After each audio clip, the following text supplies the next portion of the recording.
And welcome to another edition of the College Pride Press podcast. As always, I'm your host, Brad Kruppel, and we have a special edition podcast as we do all throughout the off season. But this one is especially special because we're going to do a mock draft for the NBA draft live on air tonight. We have six guys here to kind of play the GM role for all these teams. We're going to go through the first round and make each pick starting from 1 and going all the way down to 30. So we're going to do this is the first time we're going to do this on air, but we'll see how it works. Each GM is going to make their pick, and then they'll have 2 minutes to kind of talk about their pick and why they like that player or the team fit. And during those 2 minutes, the next GM will have a chance to evaluate the situation and make the best pick for his team and their team needs. So we're going to start it right off with Sean Bach, who has a really tough job here, but he's going to be picking for Boston. So, Sean, who's your pick? All right, so first off, my name is Sean. I will be a freshman at the University of Iowa next year, and I play role as GM of the Celtics. And, we're down in the series right now, the Cavs, but that's all right because with the first pick in this year's 2017 College Pride Press NBA draft, the Boston Celtics will take Markelle Fultz out of Washington. Markelle Fultz, obviously, headliner in this year's college basketball season, did not play for the best team, Washington Huskies, an abysmal 9-24, something along those lines. But obviously, he's a fantastic playmaker, and that's what we need right behind our very own Isaiah Thomas. And just a couple more guards and a couple pure shooters. Obviously, Markelle Fultz is a dominant scorer, can score the ball in bunches, and that's the kind of guy we need on this team behind Isaiah Thomas. We're a young team. Kelly Olynyk obviously has been a stud as of late, but we're going to build around Markelle Fultz and Isaiah Thomas and see what we can do from there with Brad Stevens at the helm. And I think we got a great pick in this one. Yeah, Sean, how do you think that's going to work with the guards that they have with Marcus Smart, Avery Bradley, and obviously Isaiah Thomas there, adding another point guard? Well, I think Isaiah Thomas and Markelle Fultz, I think they could play well together, kind of switch off. I heard something early on in the year that Markelle Fultz said that him and Isaiah would perfectly coincide with each other. They will have great chemistry, and they could play. Both their games are very similar, I guess, in a way, according to Markelle, but he said that they can play well together and form a good bond, and I think they can become one of the best backcourt duos in the league in a couple of years. All right, that sounds good. We're going to go to the second pick now, and we're going to go to Brett Siegel, who's going to be picking for the LA Lakers. Thanks, Brad. What's going on, College Pride Press listeners? It's your NBA draft analyst for the site, Brett Siegel. And, yeah, the Lakers, the second pick, they have a lot to be done still. Magic Johnson saying that it's probably one more year until the Lakers are back up to their playoff, maybe championship form. This past few seasons have not been great for the Lakers, but they have acquired some nice pieces these past few seasons with picks. They've got D'Angelo Russell, Brandon Ingram, and Julius Randle within the past 4 seasons for their team. They're starting to come around. Obviously, they can't draft Paul George like their fans want them to do. So that's going to be kind of tough. Maybe within the next few years, we'll see Paul George out in LA. But that's besides the fact for this draft pick because the Lakers will definitely be holding on to this one this year. And with the second pick, I don't see the Lakers taking anybody other than Lonzo Ball himself from Chino Hills. And for people who don't really know much about Lonzo, they probably know something about LeVar. And that's one thing that has been coming up a lot with lots of NBA GMs of whether or not they're drafting the kid or whether or not they're drafting his father. And from my standpoint, LeVar Ball will have nothing to do with his son in the NBA. He can chatter all he wants to the media, but in the end, it's going to be Lonzo Ball signing that contract. And it's not really going to be anything other than Lonzo Ball balling out for the Lakers and really rebuilding this franchise into the championship caliber team they were even a few years ago. But maybe in 2 years when they have Lonzo Ball still and they can sign Paul George in free agency, this could be a very dangerous team down the road, and it all starts with Lonzo Ball in this draft. All right, with the third pick in the Philadelphia 76ers, we're going to hand it over to Duncan Hensley. All right, guys, like Brad said, my name is Duncan Hensley. Glad to be back stateside and back on the CPP pod. And with the third pick in the 2017 NBA draft, the Philadelphia 76ers are going to take De'Aaron Fox, point guard out of Kentucky. I mean, there's a lot to say from the 76ers standpoint of just this is the team that's been under a constant rebuild for the better part of a decade now, and it seems that they could be turning a corner here relatively soon with a lot of free agent money to spend as well as some high draft picks. And they can still have the build-up in the front court with players like with the emergence of Saric, drafting Ben Simmons and Joel Embiid, and also having Ja Okafor there as well. So a lot of people have Josh Jackson going here, but I thought that De'Aaron Fox, with his ability to play at the guard position, a long defender, playing the pick and roll with Joel Embiid as well as Ben Simmons, I think that he can spearhead the top of that the guard position there and fill a position need, because I don't think TJ McConnell is going to lead the 76ers to a title anytime soon. And I think that with De'Aaron Fox there, it might not seem like it's the right pick, but I think with the fit and his ability to dominate the guard position, he'll work out well. Even though his shot still needs some developing, he did only shoot 24.6% from three.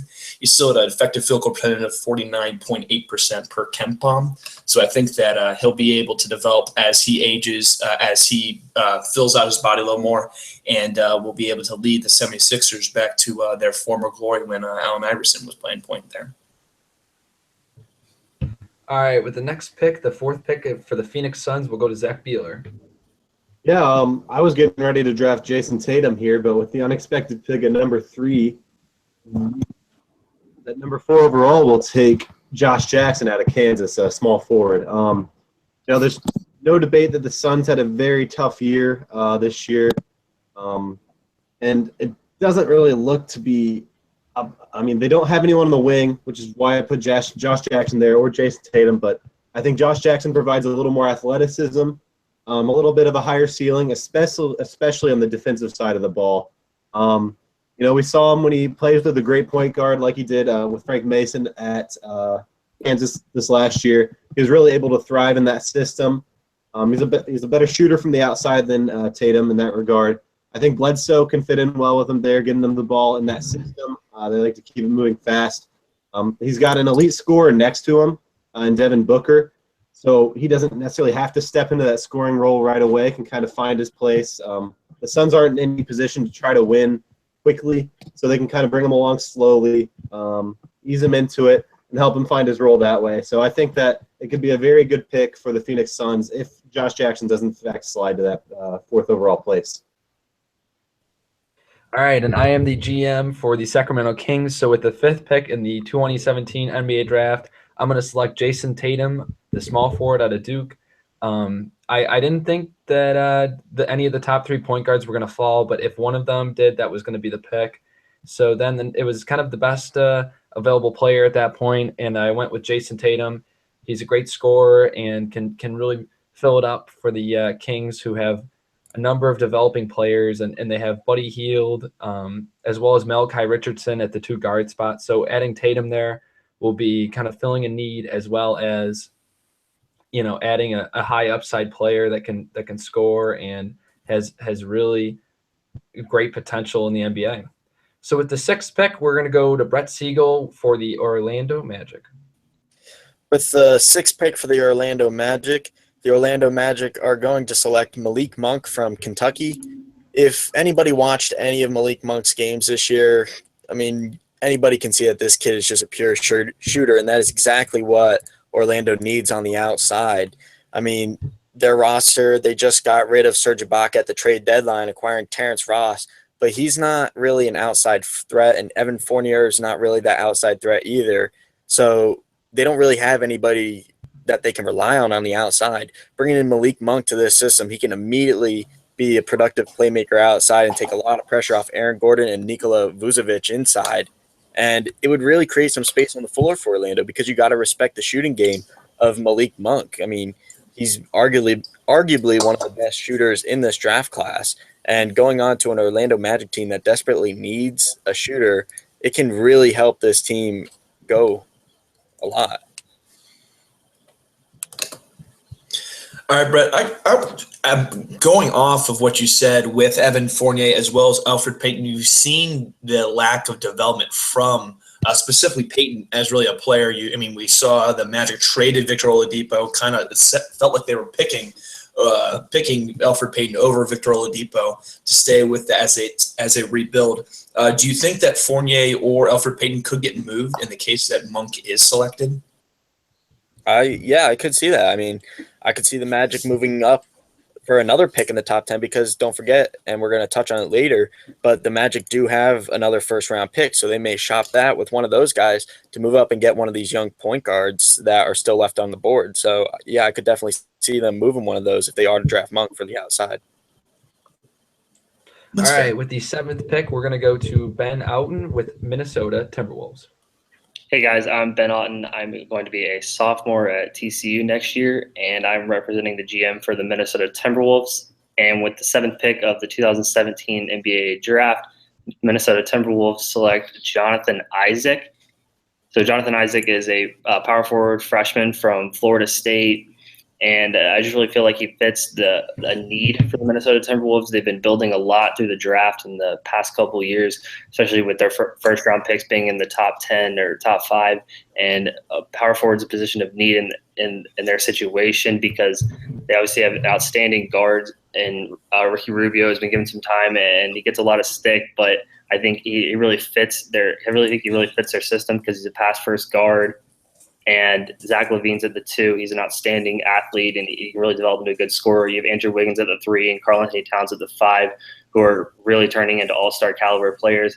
So the power forward is kind of the position of need, and I think Jonathan Isaac can really play alongside Karl-Anthony Towns because that's a big question is you need a power forward that can play alongside your star center. And I think he's got a lot of versatility, and he can play on the perimeter. He's comfortable out there. He's very long and athletic, and he's a developed shooter. So he really fits their system and makes them into a playoff contender for next year, which I think the Minnesota fan base really wants to see. All right, and with the 8th pick, the New York Knicks, we're going to go to Zach Beeler. Yeah, it seems like the Knicks fans always like to boo the pick no matter what. They booed Porzingis a couple years ago now.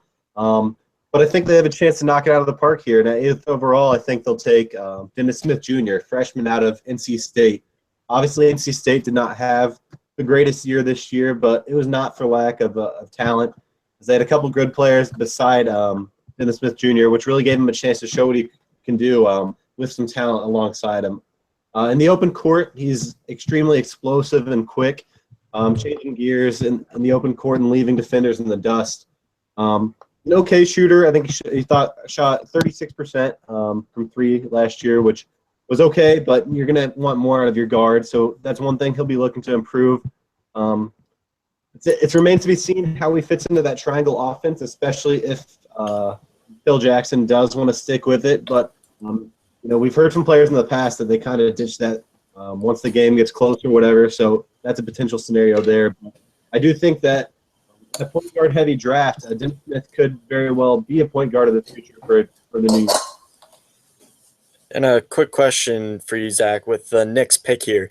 Do you think what's going on with Phil Jackson and the whole Carmelo Anthony thing going on up there, do you think that's going to really factor into their draft choice and really go with a player like Dennis Smith where they can hit it big because they're losing the explosiveness of Carmelo Anthony per se? And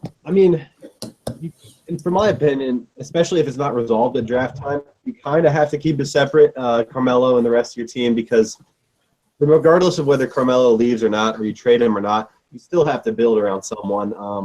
You can't really let that get blind you from the fact that you have a chance to draft a good fit with Dennis Smith Jr. at that pick. So to answer your question, I think that if he's there and they think it's a good fit, I think they'll take him. All right, with the 9th pick, the Dallas Mavericks, we're going to go back to Duncan Hensley. Yeah, so with the 9th pick in the 2017 NBA draft, the Dallas Mavericks are going to select Lauri Markkanen, power forward from Arizona. This is a pick that that has been widely speculated to be the perfect fit, and I really think that it is. Markkanen is a 7-foot sharpshooter, and I mean, in this past year, he shot 42.3% from three. His 69 3-pointers were the most by a 7-footer since 2000 in the NCAA, and he had an effective field goal percentage of 58.4%. That's not something you see a lot from a guy that with his type of size. And his 130.2 offensive rating was the 15th in the NCAA. So you're getting a guy that can really fill up the scorebook anytime he comes onto the court. And I think by pairing him with Dirk Nowitzki, you can really have him help Lowry develop as he can fill out into the NBA, and then kind of take over for that foreign or power forward that's going to kill you with his shot. That Dirk has been so long for the Mavericks, and I think there's been a lot of questions about Lowry's defensive or lack thereof skills, and I think that by pairing him with a guy like Nerlens Noel, who really is an eraser in the middle, you'll be able to kind of make up for his lack of defensive skills, as well as having Harrison Barnes and Wesley Matthews, who are two guys that can play good defense. I think that they'll be able to help cover up some of Lauri Markkanen's lack thereof defensive skills. So I think that Lauri Markkanen will not only be the right choice for now, but then will help be able to develop, and you can see him be a pretty good point guard with pick and roll player with Indiana favorite Yogi Ferrell. So that's the pick, Lauri Markkanen. All right, with the 10th pick, I am the GM for the Sacramento Kings, so it's my pick again, and I'm going to pick point guard Frank Ntilikina out of France, an international point guard that's been highly touted and is an extremely skilled point guard. He can pass, he can shoot, he's going to be able to get into the lane, and he's going to do a really good job for Sacramento. I know that they think that Buddy Hield is the next Steph Curry, but I don't believe that, and I think they're going to need a true point guard because they've got Ty Lawson, who's just really not that good, and they also have Darren Collison, who's also a free agent. Those two guys are free agents, so they really need a point guard. And Ntilikina can come right in and be able to take the full-time point guard duties and also be able to distribute to some of those big guys that they have, as well as get the ball to Jason Tatum, who can really score. And that 1-2 combination with those two top 10 picks is going to be absolutely deadly for the Kings to come. And as well as, the Kings love to get international players, and they're always experimenting with different things. So they're going to take a high-risk pick here with the first true international player coming off the board at number 10. All right, so with the next pick, we're going to go to Charlotte, and that's going to be Ben's pick. All right, with the 11th pick of the 2017 NBA draft, the Charlotte Hornets select Donovan Mitchell, shooting guard out of Louisville. He's a sophomore, and something you really saw from the Hornets this year that they needed to find was a guard to complement Kemba Walker, and I think Donovan Mitchell's a perfect guy for that position. He's not the most polished scorer, although he's a willing scorer, and he has his ups and downs on shooting and three-point shooting especially, but when he's on, he's an outstanding scorer, and he's not going to be the primary scorer for Charlotte. Obviously, Kemba Walker has that role, and more importantly, defensively, he's such an asset. He has good size, great length. He's a willing defender, just a great on-ball defender, and I think you'll see the Hornets next year do what the Celtics do in Boston, where you have an undersized point guard and a really good defender at the shooting guard position, obviously Isaiah Thomas and Avery Bradley in Boston's situation, and that allows you to put your shooting guard on the other team's point guard if their point guard's an outstanding scorer and the catalyst for their offense. And I think it's a really growing strategy in the NBA, and it fits because Kemba Walker's obviously an undersized guard, and Donovan Mitchell just fits that role in every sense for the Hornets. What are your thoughts on that backcourt being a little undersized? Because Mitchell's only 6'3", 6'4". That's pretty short between those two guys on the court at the same time.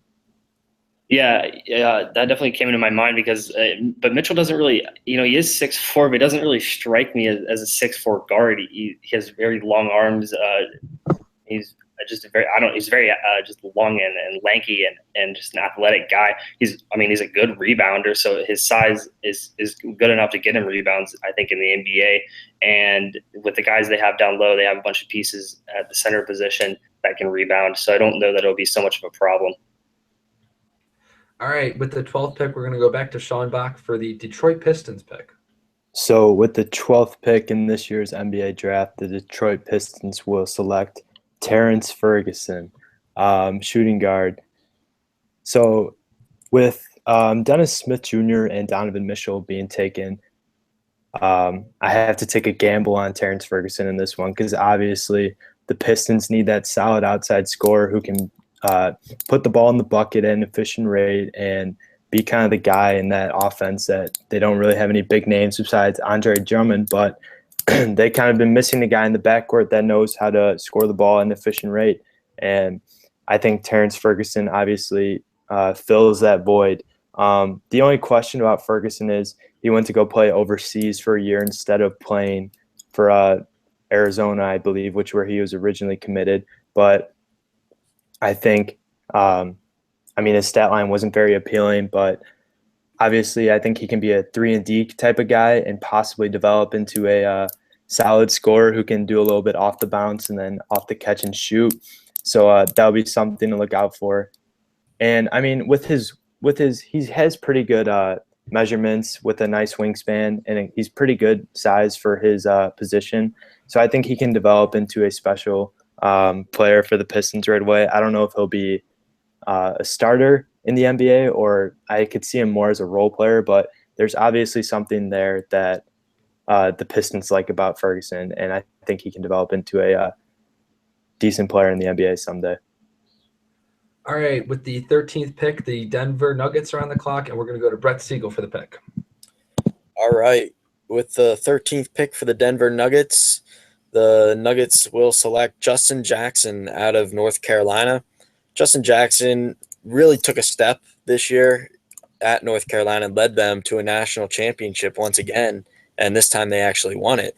And Jackson just brings that scorer's mentality to a Nuggets team that scores on their team last year. And with Gallinari having that player option and maybe not returning to Denver next year, they could easily bring in Justin Jackson. He could start playing immediately with Jameer Nelson and Gary Harris both also on the wings. And he can even play some point guard at times and bring up the ball up the floor and create space for their bigs. And I think it's just a perfect fit for Denver because they need that pure playmaker and shooter. And if they are to keep Fareed, because there are rumors about him maybe moving this offseason, but I think he'll stay with the Nuggets. With Fareed and Jokic down low, they don't really need a big at this spot. So I think Justin Jackson fits perfectly on a wing right there up in Denver. All right, with the 14th pick, the Miami Heat are on the clock, and we're going to go to Ben for the pick. All right, I was pretty surprised that he fell this far, but I'm going to take with the 10th pick of the 2017 NBA, or the 14th pick of the 2017 NBA draft, the Miami Heat select forward John Collins from Gonzaga. He's a freshman forward. I know that Miami is in dire need of some backup forwards, and they need some depth at the position because they're in danger of losing a lot of their role players off the bench of late. And John Collins he's very polished for a true freshman. Do you mean Zach Collins out of Gonzaga or John Collins out of Wake Forest? Just to clarify. Zach Collins. Okay. Yeah. All right. Just want to be sure. Okay. My fault. So Zach Collins, I thought he performed very well in the national championship game, which showed me that he's not afraid of the big moment, which Miami is going to be in, because if you remember, they were challenging for that 8th seed in the East at the end of the regular season and really pushing hard for that. I know that Hassan Whiteside's the main guy down there, and he's the center of the franchise and with all that size and length. So I don't know how well Zach Collins will work with him, but I know that he can, if nothing else, provide some depth at the 5 position after Hassan Whiteside. All right, with the next pick, I am on the clock with the Portland Trailblazers, and with the 15th pick of the 2017 NBA draft, the Portland Trailblazers are taking Jared Allen out of Texas. This is a fall in the lap, take the best talent kind of pick. but it also does fill a need for the Trailblazers that, they've got the two great guards with McCollum and Lillard, but adding a guy like Jared Allen will just add to another depth that they won't be playing Plumlee down low as their main big man. They can add Allen, and he can come in right away and be able to rebound and block shots and run the floor, which is what those guards really need to kind of thrive and be the most efficient that they can. So adding Allen, he'll be the most talented big man they have easily. They've been trying to develop Noah Vonleh, which just has not worked out at all. And I think Allen's going to be a good fit for them. Duncan, what are your thoughts on the pick? Yeah, I just got a question. What kind of role do you think Jake Layman will have working with the Trailblazers here?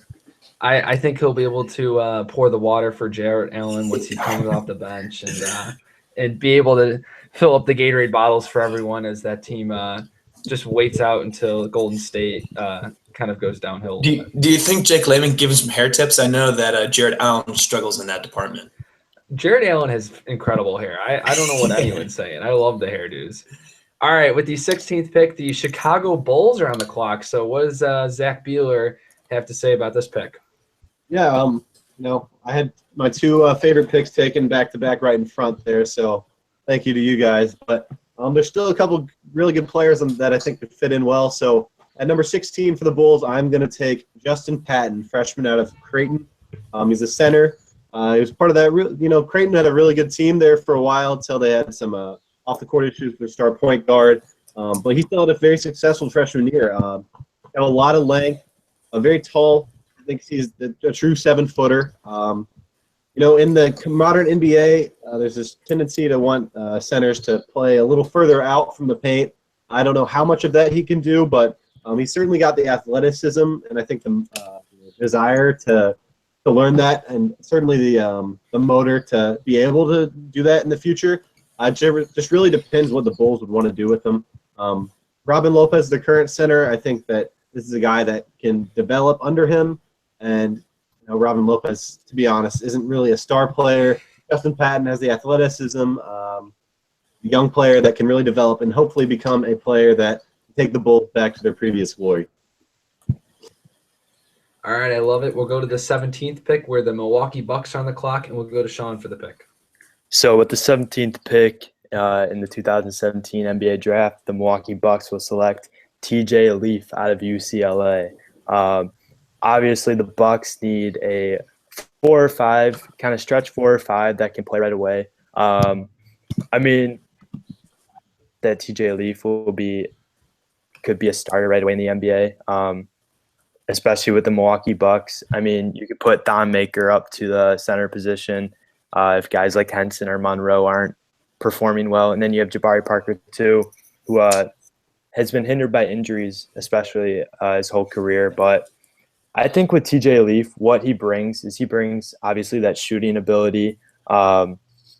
His defense is a question mark, obviously, but I think to start away, kind of like my Ferguson pick easily earlier, he's kind of a 3-and-D guy, someone who can score the ball when he needs to and maybe stand outside the 3-point line, hit some jumpers. He can also finish inside and run the floor.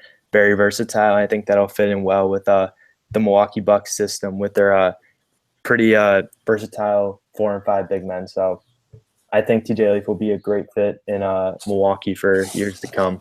Wow, Sean's adding to the forward logjam with Giannis and Jabari. He's adding to it with the TJ Leaf pick. All right, next on the clock with the 18th pick, the Indiana Pacers, and who else but Zach Beeler, big Indiana Pacers fan. He's still devastated about blowing that 35-point lead to the Cavs. But Zach, who's going to be the pick here? You know what? I think you, Duncan, and Sean are going to really like this pick because at 18th overall with the Pacers, I'm taking OG Anunoby, sophomore out of Indiana University. I think he would have been drafted a lot higher if he hadn't been injured in January with an apparent ACL tear. But I think it's a slam dunk pick. He gets to stay close to IU, and I think he really fits into what the Pacers want to do, which is a kind of defense-first strategy. They tried this run and gun thing that the NBA has been gearing towards. It just doesn't work for their roster. I think going back to the basics with Anunoby, who's got the potential to be a lockdown defender if he can get his knee healthy. I think he fits their roster very well. It gives them a little time to get his offensive game back, especially if Paul George does end up leaving either this offseason or next. Eventually he could be seen as a key scorer for the team. But for the time given, he's able to get some time to get his knee healthy, focus as a defender, and hopefully get his jump shot to where it needs to be a small forward in the league.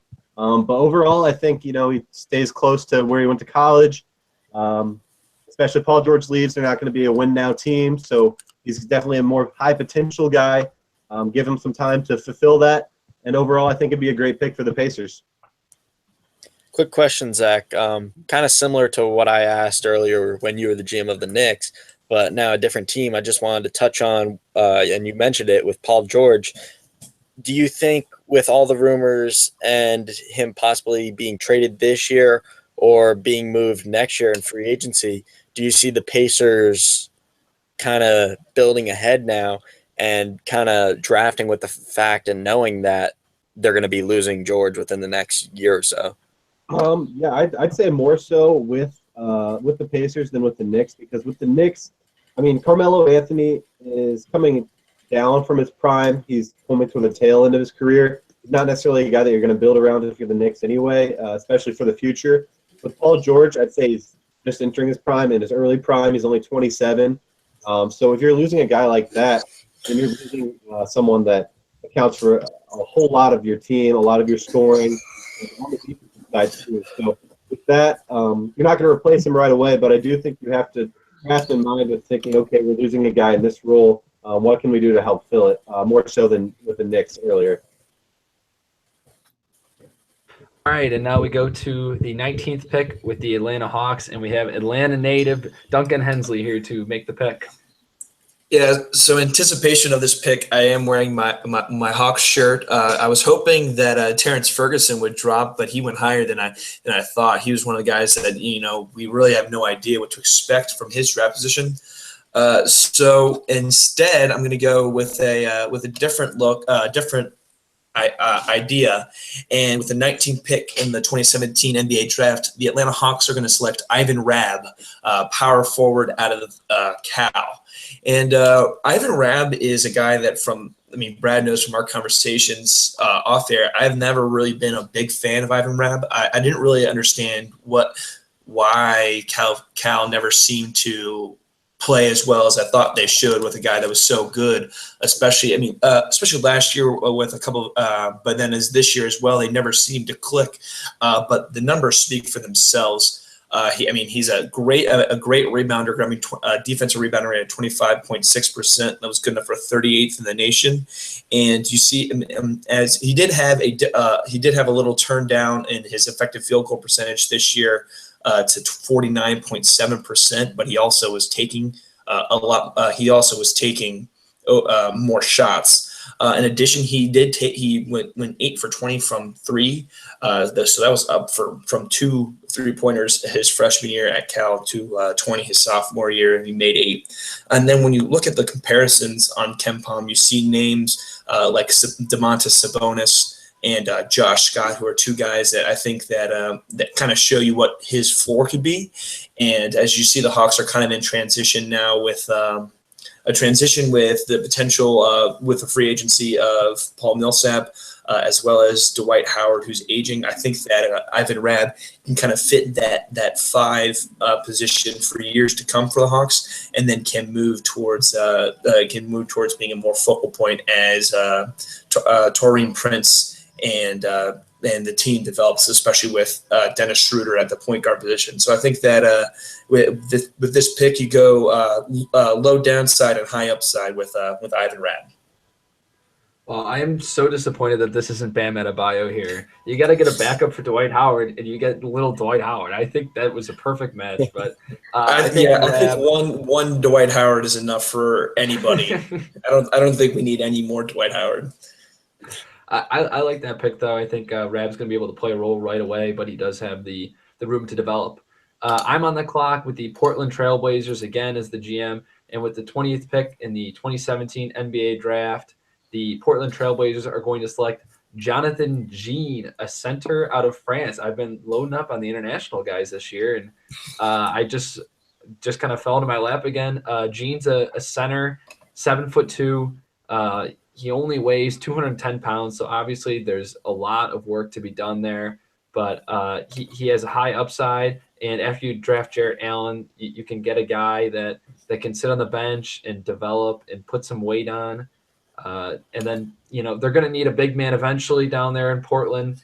And I think Gene has, one of the highest upsides of this back end now that we're past the lottery. I think he's got an extremely high upside, and he's been flying up draft boards. He was in the top 50, but now he's considered a top 20 guy. And he's going to be a great fit for Portland and kind of another big that they can build on. And you got to keep drafting bigs and developing them until you find someone that can really fill that hole. All right, next with the 21st pick, the Oklahoma City Thunder on the clock. So we'll go to Ben for that one. All right, with the 21st pick of the 2017 NBA draft, the Oklahoma City Thunder select Luke Kennard, shooting guard from Duke. And I was very surprised that he fell this far, but I'm really excited because I think the Thunder should really be chasing this guy. I think he fits perfectly with their offense and their team needs more than anything. And if he were to go in those 15 through 19 spots, I think the Thunder should consider trading up to get that spot. But if he falls to number 21, that's a steal because he fits them perfectly. You got Russell Westbrook, who's Mr. Triple-Double. He's going to do everything for you, but he needs help more tthan anything on the perimeter. And what does Luke Kennard do better than almost anybody else in college basketball? He takes and makes threes, shots in general even, and he's a high volume scorer, but he doesn't require the ball. He doesn't need to take that many shots to have a good game. He makes a lot of shots. And that just fits perfectly because Westbrook's going to be able to drive and penetrate the lane, and then he's going to kick out and he's going to find a wide open Luke Kennard for a three, and that could be a dynamic duo in the backcourt in Oklahoma City. All right, next with the 22nd pick, we will go to Brett Siegel, who will be picking for the Brooklyn Nets, who gave up the first pick to have a grand old year of Paul Pierce and Kevin Garnett, but now they have the 22nd pick. So, Brett, who's your pick here? Yeah, fortunately, Brooklyn would be loving to be drafting Markelle Fultz with the first pick this year, but unfortunately, Boston did have that swap with them back to that trade. So they're stuck at 22 with their first pick in the first round. So with the 22nd pick, Brooklyn's going to have to take some risks because they're in that do or die spot right now. And I believe that they're going to select Harry Giles from Duke. And this is a player, and we touched on him so much here at College Pride Press throughout our podcast, that coming out of high school, this guy was the undisputable number one player in his class last year. Just an unbelievable frame and wingspan, and so athletic for a big guy. He can run up and down the floor. Very good footwork in the post, but the one thing that held him back this year and his last year in high school was his knee injuries. And he's had 3 knee injuries, and he had one at the beginning of the year with Duke last season. So there's a lot of questions on whether or not his knee will hold up as he continues to get bigger and stronger. But, I mean, for Brooklyn, they really need to go with a do-or-die guy. And if Giles stays healthy and really turns into the prospect he was coming out of high school, I mean, this kid is going to be unbelievable for Brooklyn and exactly what they need. They need that star caliber player, and Giles can really bring that to Brooklyn on the big stage. Wow, Harry Giles for a desperate Brooklyn Nets team. All right, I like that pick, although I'm not a big Harry Giles fan. I think that they do need to take that risk there. All right, with the 23rd quick pick. Question about Harry Giles. How do you feel? Do you feel like it would be better for him in his career to go to a team that is more established rather than the Nets, just because they're struggling so much right now, and they really don't. And he would kind of be pressured to play some big minutes right away. Do you think that he could benefit from going to a different team where he could kind of sit and develop a little more and be really healthy and then develop? Because he's still really young as well. Yeah, I get the point that you're trying to make. Personally, I don't feel that it would make much of a difference for Giles. I feel like that. So, like, even if he goes to the Nets, he still have work to do. They're not going to put him in immediately for 30, 35 minutes a game. At least I don't think so. That's my view. But he's somebody that can come in and they can start building around immediately because his talent is undisputably one of the best in this draft class when he's healthy. Keyword when.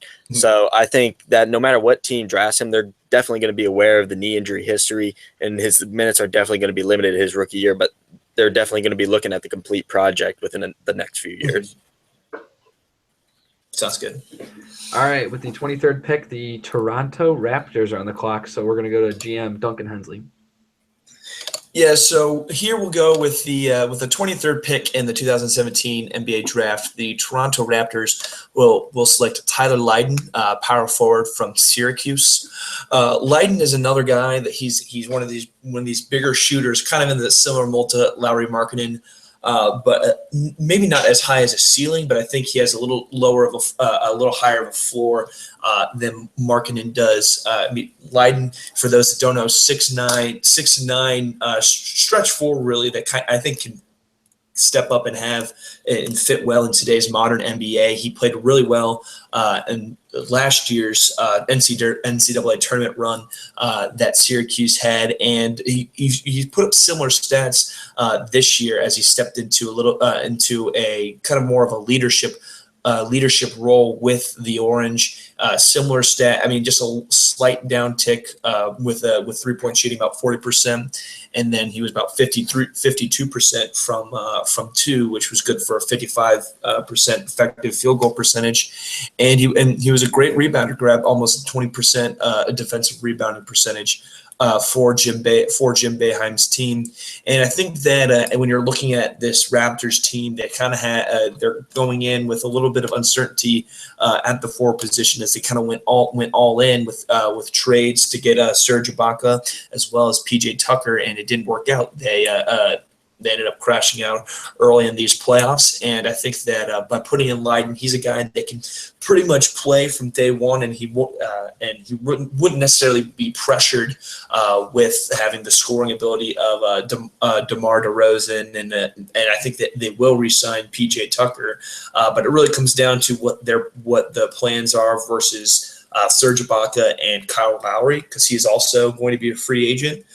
So the Raptors kind of have a couple different ways they could go, but I think that Tyler Lydon can start now for them and fill a need and can help as they look to reload and kind of put an assault on the Cavs as the Cavs, hopefully for the Raptors' sake, kind of hit a downslide and then start competing with the Celtics for control of the Eastern Conference.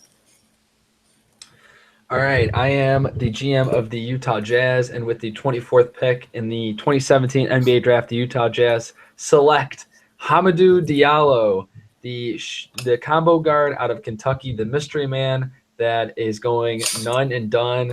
He practiced for a half a season at Kentucky and now is most likely going to be staying in the NBA Draft. It's not official yet, but if he's in the NBA Draft, I love this pick here. Utah does not know what the status of Gordon Hayward is going to be. Diallo can come in. He can be a point guard. He can be a shooting guard, play on the wing. Very versatile, very athletic, very high upside. Combine him with Rodney Hood and Dante Exum. You can really have a nice young core there to replace a potential Gordon Hayward that is departing in free agency this year. So I love Diallo. You can stick him out there. He can be a top-level defender right away, and his offensive game can develop. But right now he's a defensive guy with a highlight reel ability to dunk the ball, and I just hope to see him in the NBA dunk contest this year. Yeah, Brad, you kind of touched on a little bit with the defense, but what kind of role do you think offensively Diallo could play? Because he still is very young, and then he goes to a Utah team, to that Utah team out west where he didn't play at Kentucky, so we haven't really seen him against high level competition. What kind of role do you think offensively he could play for them right away, rather than just defensively? Well, I think the thing is he doesn't have to be a great shooter to be successful with the Jazz. You know, if they do get Hayward back, they'll have Hayward as a shooter, Joe Johnson, Rodney Hood, George Hill, Shelvin Mack, all can really shoot the ball well. Trey Lyles, Boris Diaw, all those guys can really shoot the ball. So I think he can be more of a slasher, run the baseline and kind of catch lobs, as well as, cut to the rim and catch some defenders sleeping there. So I don't think he has to be the shooter with all those guys on the roster that can shoot it. I think he can play more of a slashing role as his game kind of grows and develops, and his jump shot really develops as well. All right, so with the 25th pick, we will go to Brett Siegel, who will be picking for the Orlando Magic. With Orlando, they had the 6th pick earlier, and I opted to choose Malik Monk for them, so that fills their outside void. But they still have some inside problems, and they can go two ways here. They can go for another wing player to pair up behind Terrence Ross, who nobody really knows if they're going to be holding on to him or be moving him this offseason. So they can either go for depth behind him or depth behind Aaron Gordon. And I think that they kind of have to go with a big guy here in this case. So with the 25th pick, the Orlando Magic are going to select John Collins out of Wake Forest. And John Collins is a guy that, surprise, surprise, has been drawing a lot of comparisons to another Wake Forest alum in Tim Duncan with his style of play down low. And just the step he took from freshman to sophomore year, nobody thought Wake Forest would be relevant in the ACC this year. And he single-handedly carried them into the NCAA tournament this year. And John Collins was in the running for the ACC Player of the Year against Justin Jackson as well. And I'm pretty sure he made first team all ACC as well. But John Collins, just his footwork is very polished for a sophomore coming out of a program that's not known for producing big guys, big name guys like the Luke Kennards or the Frank Jacksons from Duke and all them. But, I mean, John Collins can immediately come in for the Orlando Magic, and he doesn't have to play big minutes for them, but he can sit behind a player like Aaron Gordon or Bismack Biyombo and watch what kind of defense and offensive play style the Magic have and just learn from watching them. And then when he comes in, he can really be a nice role-playing defensive player for them. Not to mention he has a pretty nice jumper too and has been able to shoot from the outside. So I think this is a perfect pick for Orlando and an all-around guy for them that they can really build around. All right, I am picking next, and I have been the GM for the Portland Trailblazers all night. So with the 26th pick of the 2017 NBA draft, the Portland Trailblazers select Rodions Karkas, a big combo guard forward out of Latvia. He's 6'9", 19 years old. He weighs 190 pounds. When you have 3 picks in the first round, a lot of teams don't. You're not going to add 3 guys to your roster. The rosters aren't big enough, and with the guaranteed contracts, you really need to, either take someone that's really young and put them in the D League, or take a draft and stash guy like Kirkus, international guy. Give him a few years abroad to still develop his game, and you'll hold on to the rights. In the back end of the first round, you're just kind of grasping at straws, and you're either going to take an older college player or international guy or someone that's extremely risky. So I think that Kurix is going to be a good player, and just another draft and stash guy, as it's their third first round pick. So just another guy that they can add. All right, 27th pick, we're going to go back to Brett with the Brooklyn Nets. So the Brooklyn Nets surprised everybody with their first pick, went big or went home with Harry Giles. And I think a perfect picture scenario for them is that this guy will be here on the board for them at 27. So with the 27th pick, the Brooklyn Nets are going to take Frank Jackson out of Duke. And so they're going to go back-to-back Duke guys. And I think this is perfect for Brooklyn, who they don't really have a system right now. They're a broken team. They need playmakers. And Frank Jackson was very explosive for Duke this season. He played behind Luke Kennard, Matt Jones, and Grayson Allen, and didn't really get the time that he should have. But they're getting a really, really polished 5-star recruit in Brooklyn. And Frank Jackson, he drives very well to the basket. He's very athletic, and his passing it needs some work, but he plays a stretch 1-2, and he can come in right away and take over Jeremy Lin's position at point guard. and really do some damage with Giles. I mean, they've played together now for a season. Well, played in quotation marks because they weren't really out on the floor together, and Giles didn't play much. But they practice together, they know each other, and it's a picture perfect scenario for any team if they can bring in two guys that play well together, know each other, and can be best friends on a court and develop together. Because I mean, just look at how some of these championship teams in the past have worked. I mean, we're looking at it now with two guys with Klay Thompson and Steph Curry, and I'm not comparing this duo to them in any mean, shape, or form, but those two guys came in, learned a system together, and are now on top of the NBA. And I think a similar pattern can happen here with Giles and Frank Jackson, with two guys that know each other, are comfortable playing with each other, and can build a system in Brooklyn to really make this team come back to its winning ways. All right, so we're going to go right back to Brett with the 28th pick, as he is the GM of the LA Lakers tonight. Yeah, so the Lakers in their last pick drafted LeVar Ball, a.k.a. Lonzo Ball, his son. So now they really have options of what they want to do. I don't think they're going to draft another guard in this draft. I think they're kind of going to go with a little bit of a reach from what some people say. But without further ado, with the 28th pick, the Los Angeles Lakers will select Kyle Kuzma from Utah.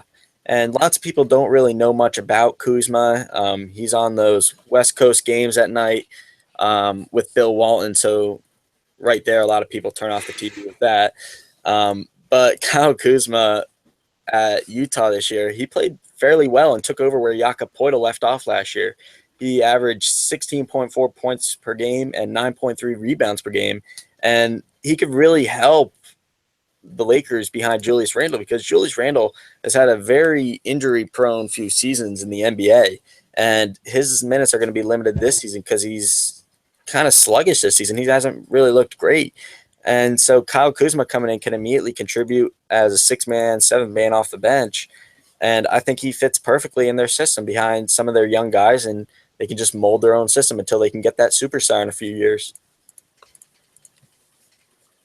All right, and now with the 29th pick, it will be the San Antonio Spurs, and Sean Bach will be making the pick. All right, so with the 29th pick in the NBA draft, the San Antonio Spurs will be selecting Jawan Evans out of Oklahoma State. I think Jawan might be a mid-second round pick, but really with the Spurs' needs at the point guard position, obviously with the trade rumors behind Tony Parker, and even if he doesn't get traded, he's 35 years old, which still could be a pretty big question mark. And I think Jawan Evans fits really well in the San Antonio system. Obviously, they don't have a ton of superstars besides Kawhi Leonard, who is kind of unknown, I guess. And look what he's become. He's just a tough physical round player, and I think you see a lot in that Jawan Evans. Obviously, Jawan Evans isn't the most polished player offensively. He's just a tough, strong dude who knows how to get to the rim, knows how to get the job done. And I think he could fit very well in the Pop system in a couple years. I don't know if he'll play right away, but he could definitely see some minutes this year or next year, pardon me, with the veteran leadership that they have in San Antonio. And I think he could become a valuable player for that franchise in future years. Hey, Sean, so do you think Jawan Evans will overtake Dejounte Murray? He'll complement Dejounte Murray. They'll play together. He'll play behind him. How are those two going to work out together? Because I know Pop is really high on Dejounte Murray. You know, that's a good question because, I mean, yeah, you're right. Pop is very high on Dejounte Murray, but, I mean, even if Dejounte Murray, he could play a little bit because I could see him playing above Patty Mills maybe a little bit, and then Jawan Evans can kind of learn under him because, like I said, I think there's plenty of room for Evans to grow, and I think learning under a guy like Murray and even Mills could do him well. But if Evans starts to come up to his competition, I'm not really sure how that's going to work out, especially with our shooting guard and then Manu, but he's retiring eventually. And then Brim Forbes has a good future ahead of them. So, I mean, at this point, that's a big question mark. Not really sure how Pop's going to figure that out, but we could maybe see a point guard them playing together. But as of now, I think they're just gonna take his time with Evans and let him develop a little bit under those two guys. All right, and with the final pick in the first round, the Utah Jazz, and I have been the Utah Jazz GM all night, so I'm going to make their last pick, and that is going to be Semi Ojeleye out of the combo forward out of SMU. Great player, veteran, can step right in and offer a little bit of everything: shooting, ball handling, rebounding. He's a good player, and I think he's just going to be a nice compliment. Like I said, they're going to have Hamidou Diallo, a high upside player that's going to really develop in the coming years. Then with their second pick, they're going to snag Ojeleye, who can come right in and be able to play. If they lose Gordon Hayward, Boris Diaw is getting a little bit up there, but I see Ojeleye kind of like a Boris Diaw kind of guy, adds a little bit of everything, and can really be a valuable piece for the team. Brett, what do you think that, I mean, the Jazz could potentially lose Gordon Hayward, and it seems like all the winds are blowing that he'll have he'll meet back up with his former college coach in Boston. What do you think about, and especially with the guy, I mean, Derek Favors has really come into his own as a player. Trey Lyles continues to get better, and Rudy Gobert just got picked to the second All-NBA team. What do you think about the possibility with going with a more of a small forward, like a Dylan Brooks type, with that pick to kind of fill that forward spot? Because, I mean, they do have Joe Johnson, but he's getting older. I mean, I guess you could play a smaller lineup, maybe with Dante Exum at a 2-guard or Roddy Hood at the small forward. But what do you think about a guy like Dylan Brooks going at the end of the first round there? Yeah, Dylan Brooks, I did think about that. But it just seemed like a huge reach. I think he can be had, late in the second round. Ojeleye, I think Ojeleye can be that guy that can play the 3. He's only 6'7", so he's not going to be able to play much 4. I think he's more of a small ball 4, but he can be a 3. And like you said, Joe Johnson's getting old, and Gordon Hayward, it looks like he's going to be leaving. So I think adding Ojeleye there is going to be a good pick. Dylan Brooks seems like too much of a reach, and any other small forward just doesn't seem like it would be a great fit. Blossom Game, he's out there too, but none of those guys really seem that enticing. Ojeleye is going to be able to add everything, and he's really a final package right now. He doesn't really need much development in order to get him to play, which if they lose Gordon Hayward this summer, they're going to need someone to really step up. And without any top picks, I think that they're going to have to kind of make do with one of these veteran guys. All right, so that's the end of the first round. We're not going to go through the second round because that's just basically crapshoot of who wants to take a Thomas Bryant first pick. Yeah, who wants to take certain contracts, and that's what depends a lot on the second round. But the first round, all guaranteed contracts, so it's kind of best man available. So let's just go through a little bit. We lost Zach Bielert because he has a previous commitment to get to, but let's go around a little bit and recap thoughts on some of the picks, who fell, who was taken earlier than expected. We'll start off with Sean. Who was a player or players that you really like the picks and the fits that they went to? Quite honestly, this one's I think the Thunder and Luke Kennard is a very good pick. Obviously, with Russell Westbrook being as great as he's been, he kind of needs some more help scoring the ball, that's for sure. And I think Luke Kennard can really bring that. Obviously improved a lot this year, but he's always been a pure scorer, and I think that's what the Thunder really needs to help Russell Westbrook a little bit, take the load off his back. So I think that pick has to be one of the best in the first round. Great steal. I think Kennard going to the NBA was the right choice for him, and I think he'll have a great career. And I think in that Oklahoma State Thunder system will work very well for him. All right, Duncan, give us a pick or player that you really liked. Yeah, so, I mean, there wasn't necessarily one that I really liked. It's just the intrigue around Terrence Ferguson and Hamidou Diallo that are two guys that I'm really interested to see how the fits where they fit them. I think that they're both guys that could go in the first round, had that first round talent. But I mean, I think especially with the case of Hamidou Diallo, we really haven't seen him play against top level talent. So it will be interesting to see what hesitation, if there is any, with the NBA GMs and seeing where they could be. It's what we've also seen, like last year with Thon Maker going in the lottery to the Bucks. There are teams out there that are willing to roll the dice and go with these and go with players that we really haven't seen play at the top level. So I mean, obviously, not every case is the same, but I think that Hamidou Diallo and Terrence Ferguson are both guys that you could see could sneak into the back end of the lottery or fall even out of the first round, depending how things work out. But one pick that I really did like was that Justin Jackson to the Denver Nuggets pick. They are a team that I think are really kind of teetering on the edge there of competing out west.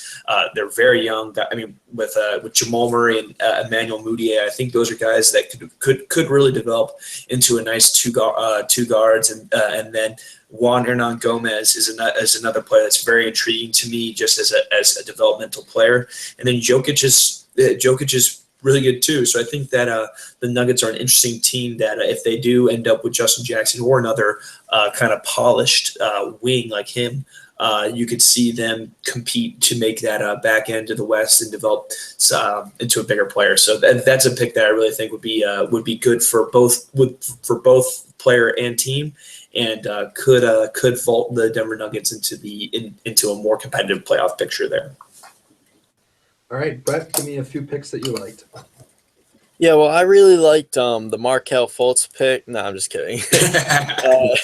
My favorite pick from our mock drafts definitely got to be Onaboy going to the Pacers. That was Zach's pick at 18. And with all the speculations like we talked about earlier, with maybe Paul George leaving before the draft, at the draft, or next summer, nobody really knows if he's going to be traded or not. And a player like Onaboy that can come in, and he's athletic and he's long and he can shoot at times. He's coming over that injury, so it'll take time for him to get back on the court and get to full form, but I think it's an excellent pick for them. They're getting a very athletic player that can run the floor, and he's a pretty solid two-way player from what I saw at Indiana, so I really like that pick.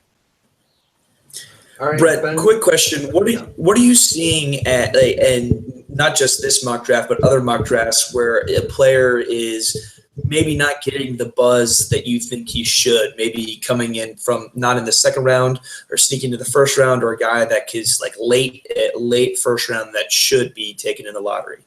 Yeah, I'm glad you mentioned that because I was going to mention that later on during our recap. But one player that I feel like needs to get more talk is Ike Anabogu from UCLA, and he's a player that I have ranked 29 on my big board.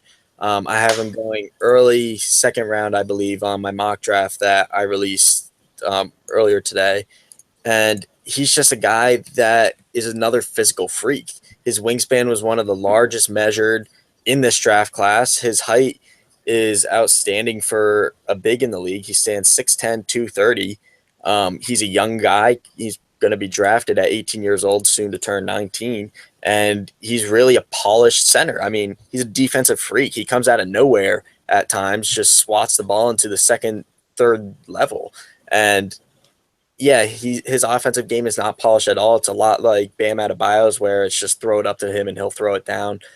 He doesn't really have polished footwork. But any team that's willing to take a risk on him, probably one of the teams in the 20s to 30s if he goes first round. And most of them are all winning teams right now where they have solidified centers that he can sit behind and really learn from. And I think that's one of the teams that will take him, whether it's a team like San Antonio or a team like Utah that made the playoffs this year, but still lacking some depth at that 4 or 5 spot. He can really come in, sit behind some of these guys, and learn a system that will fit his play style, because both those teams really emphasize a defensive awareness on the floor, and that's his skill set right now. So I think whatever team finds him, it may be a little bit of a project for them, but nothing that the summer league can't handle. All right, next we're going to go to Ben and get a few picks that he liked out of the first round. Yeah, just one in particular for me. I really like the De'Aaron Fox pick to Philadelphia at number 3, and I just think Philadelphia's been going with some been going with some bigs for the past couple years in the first round and kind of overloading their roster with a bunch of big guys. And it's really nice to see them switch it up, go to a point guard. They obviously have a need at that position. I don't think TJ McConnell is the caliber of a point guard, especially offensively, to lead an NBA team. And I think De'Aaron Fox is certainly that. And if I saw De'Aaron Fox carry Kentucky through the SEC tournament, and I saw him against Lonzo Ball in the Sweet 16, just absolutely put on a show against UCLA, and he really surprised me in those two games because I wasn't really sold on him. I thought Malik Monk was the leader of that team, but De'Aaron Fox proved me wrong in that game. So I think he's a really good player, and he's going to have a really good chance to be a leader on that team because they don't have a lot of great guards. All right, yeah, the De'Aaron Fox pick, I like that a lot. One pick I particularly like, I actually like Ben's pick. I think Jonathan Isaac going to Minnesota, he can play the 3 or the 4. He's going to be, fit right in there. They've been picking all these point guards, and they got Andrew Wiggins and Karl Anthony Towns. I think Isaac's going to fit right in there. He can knock down some open jumpers, and he won't need the ball in his hand to really be effective on the offensive side and can block shots as well. So now we're going to go around one last time and kind of do a negative. Give me a pick or a player that you didn't like, or maybe a surprise of a player that wasn't picked in the first round. So we'll go right back to Sean. The pick that I'm not very happy with is the Tyler Lighting going to the Raptors. Really, sorry, Duncan, but really it's just you hurt my feelings. You hurt my feelings, Sean. I don't know. I've watched Tyler Lydon a couple times this year and last year. I mean, last year especially, he was impressive in the NCAA tournament. But I mean, this year at Syracuse, I just don't see the NBA talent in him, and especially like I've heard, he's just completely out of shape. Don't think he's NBA ready. I mean, it was an early pick too. He was picked pretty early, but I mean, I just don't like the pick. I don't think he'll blossom into an NBA player. I mean, hopefully he does, but I mean, I just don't see it with him. I don't think he's too slow.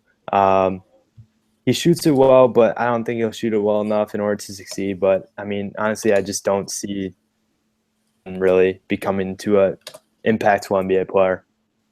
Well, I think that without Jim Boeheim picking his nose on the sideline, he won't be as distracted as he was at Syracuse. That's also going to help him.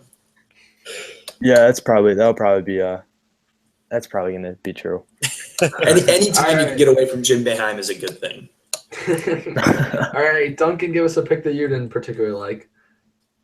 This draft is interesting because there's a lot of guys where, the top is kind of the top of the lottery, especially, is kind of fixed in there. And then it's really like the top 5 to 7 are pretty much set.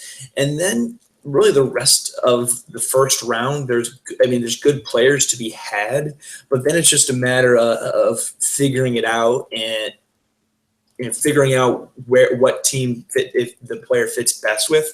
And one guy, it's not necessarily of the pick, it's just the player, is Donovan Mitchell. I just really was never impressed with him. I don't know what it was. There's plenty of other people that watch more college basketball than even I do that really like Donovan Mitchell. But I don't know. There's just something about him that it didn't really click for me of why so many people were so high on him. So I think that being paired in the backcourt and Charlotte could work. I'm just not sure what his level is, and we've seen guards, especially from Louisville. Terry Rozier comes to mind, that were great college players, but then when they got to the NBA, really haven't translated there. So I think that Donovan Mitchell is a guy that he's going just outside the top 10 in a lot of different places, and I'm just not sold on him as a player. So I'm kind of interested to see how he develops, if he does develop, and I hope that he proves me wrong, because I don't want anybody to be bad, but I just don't know him. I don't know what he brings to the table as an NBA player that can kind of differentiate him from the competition. So I'm just low on him personally. Yeah, I'll budge in here. I actually am a big fan of Donovan Mitchell as a player, but I just didn't like the fit at Charlotte with Kemba Walker there. I think Mitchell needs to be more of a one, or have a very strong lead guard. I think Walker just isn't that guy. I think he's more of a scorer, not really a distributor. So I like Mitchell, but I just don't like the fit there at Charlotte. All right, we'll go to Brett for a kind of a couple picks or surprises for the first round. Yeah, I'm just going to keep it brief. I'm going to give one pick that surprised me and then one player that I'm surprised didn't go in the first round. So I'm going to go with the pick that I did not like. And I don't know what you were thinking, Sean, but Jawan Evans to San Antonio. I mean, There were no other point guards on the board. That's your own come on man moment right there. I mean, look at this depth chart. They're gonna re-sign Patty Mills. That's inevitable. He's had a great season. They're gonna give him his money. Then they got DeJounte Murray, who they drafted last year, right behind him, who is playing very good right now, filling in for the injured Tony Parker. So they got a good two guards right there. Danny Green at the 2, he's not going anywhere. Manu Ginobili's probably going to play until he's 55, so he's not going anywhere. Tony Parker, he may retire, but he's going to stay with Manu Ginobili, so I don't see him retiring. So Jawan Evans, I mean, I can see it, I understand it, but I don't like it. So for that, let's face it. This pick is Svi Mihailuk if he doesn't go back to Kansas. There's no doubt in my mind. It's Svi all the way if he comes in the NBA draft. Yeah, and nothing taken away from Jawan Evans. He's a very talented point guard for his size. I just don't see San Antonio taking him at 29. So then to the player that I'm surprised fell out of the first round, based on his skill set, the only reason I'm not surprised with us that it fell out of the first round is because he's another international guy, so not many people know about him. But that's Isaiah Hartenstein out of Germany. He's a 6'10", 230 power forward, currently ranked 23 on my big board. And this guy's a really well-polished guy coming from overseas. He can shoot from threes. His mid-range game is very nice. He's not as agile as some of these other lengthy guys coming from overseas, but he's got a very, very nice post game. Very talented offensive player. Still some work to be done on the defensive end, but he's got a pretty decently sized wingspan that he can stop a lot of passes in the lane from going through. And he can play that stretch 4 position for any team that drafts him. So I'm sure that he's going to go late first round. I'd be very shocked if he fell out of the first round of the real NBA draft. Do you think that he could be a guy that would come over right away? Because that was my hesitation. Because I was looking at him, trying to decide between him and Leiden for Toronto, and I thought that maybe he's a guy that doesn't come over right away. So that might be a hesitation for a team like Toronto that wants to compete right now. Yeah, I could see it with a scenario kind of like Dario Saric with the Philadelphia 76ers where he doesn't come over here for a year. I could definitely see that and understand it too because he's playing pretty successful over there in Europe. I think his team's in the final for their league now or something like that. I'm not sure, and he's one of their star players too. So I wouldn't be shocked if he stayed a year. Still, I think it will be the same scenario as Saric where his draft stock won't really fluctuate that much. Teams will know that ahead of time whether or not he's going to come over or not. So they'll draft him with that in mind. All right, so now we're going to go lastly to Ben for kind of a pick that he didn't like or a surprise. Yeah, I don't know that I didn't like it, but I was just surprised the last pick of the first round, Shimi Ojale from SMU. I just find him as a tweener personally. He has, the height of a small forward, but he plays power forward at SMU, and I think that's his best fit for his game personally. And I just don't know how well he'll fit in at Utah because he can't really play the 4. I know small ball is becoming more and more of a thing in the NBA, so maybe he'll find a way in and they'll run with that at Utah. But that's really it. He's just doesn't really have the offensive game or the agility like on the perimeter and the perimeter defense to play the number 3 position because you're going to be going up against the Kevin Durant's and LeBron James of the NBA at the 3 position. I don't know how you guard him with his skill set. He's a good athlete, but much more known for his inside defending than perimeter defending. So I think it's going to be a problem for Utah to find a fit for him, whether it's at the 3 or at the 4. All right, that's fine. Everyone can hate on the Semi Ojale pick. I think he's going to be good. I'm fine with that. I think he's going to be good. I'm partly blaming Duncan for that pick because if he doesn't take Tyler Lydon, that picks Tyler Lydon all the way. So Duncan takes half the blame for that. All right, well, thanks for wrapping this up. It's been an incredible over an hour here, but we got a first round in for our NBA mock draft. Obviously, we have some players that still have decisions to make, but most of those guys our second rounders or late first rounders. So we'll be watching those decisions over the next few days. Thanks to everyone that joined the mock draft. We may do another one of these as we get closer, as we have over a month to the draft. But keep an eye out on our Twitter account at EDU Pride Press for all of our updates. And we will have another special guest hopefully within the next few weeks. I know Sean and I are trying to line up another guest for the podcast, but be sure to keep an eye on our Twitter for that. All right, thanks, gents.